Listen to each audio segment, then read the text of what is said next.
Now I removed the two bolts, one here and one here. It's a 14mm socket. Two bolts are the same length. That's something you need to pay attention to when you're removing the bolts of anything. Don't assume they're all going to be the same size, and separate them. And in this case, once I pulled the second one out, I was able to compare it.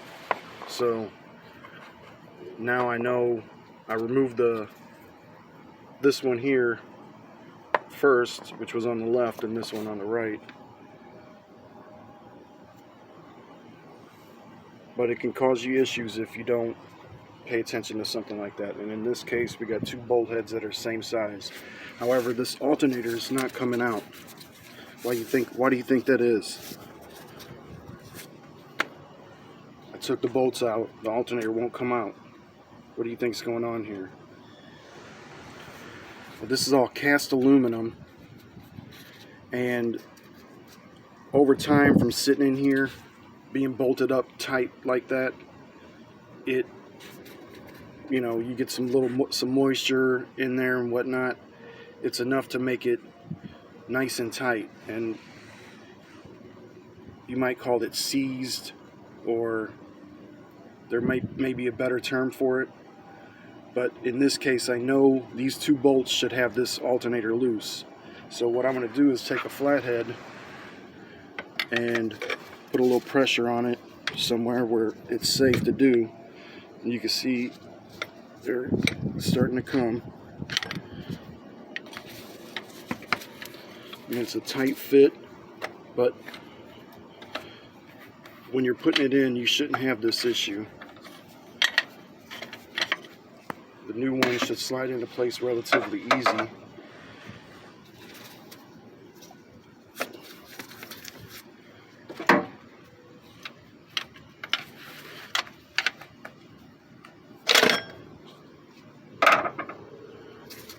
So as I said before, that terminal connection on the back, I'm going to take that loose now that I have it loose.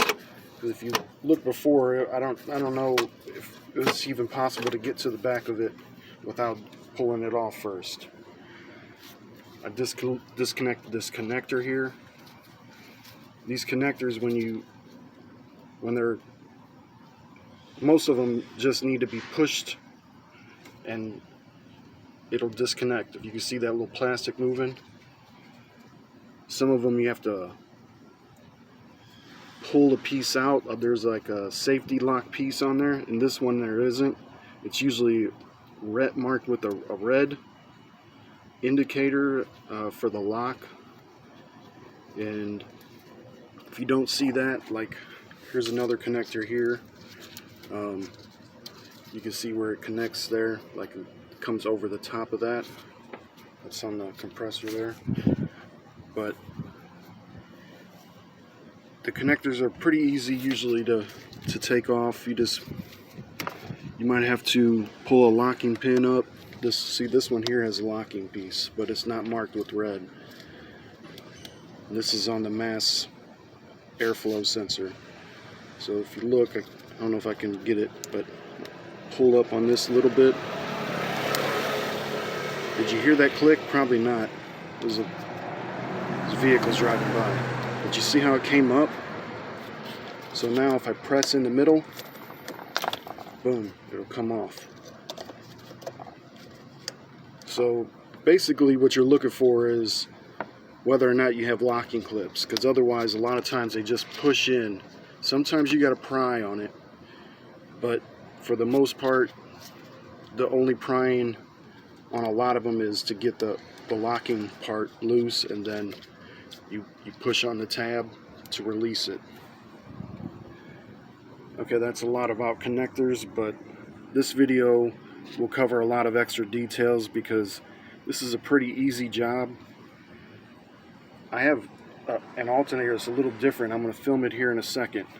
I'm going to put them side by side and make sure everything is lining up. The mounting brackets and the pulley, which I already know the pulley's the right size because I compared it, but I have to get it off to make sure it's going to line up and sit in there the way it's supposed to. The main part of the other piece, I'll show you here in a second, but it's the back of it's a little bit different. It's a bit of a different design. This one's designed so you can remove the regulator and replace it. And I think this one only needs a regulator, but I wouldn't worry about that kind of stuff. Over the years, I've never done that. I've just always just replaced the alternator, but parts are getting more expensive, so it may be something you want to look into, but you have to have a little bit of electrical experience. With this, just, you know, it's bolt on, bolt off. When you're taking your bolts out, just check how hard it is for you to pull it off. So it's about how much torque you're applying. If they're rusted and stuff, then some of that torque is going to be to just break it loose if they're rusted. Something like this, these aren't rusted. So what the torque that I applied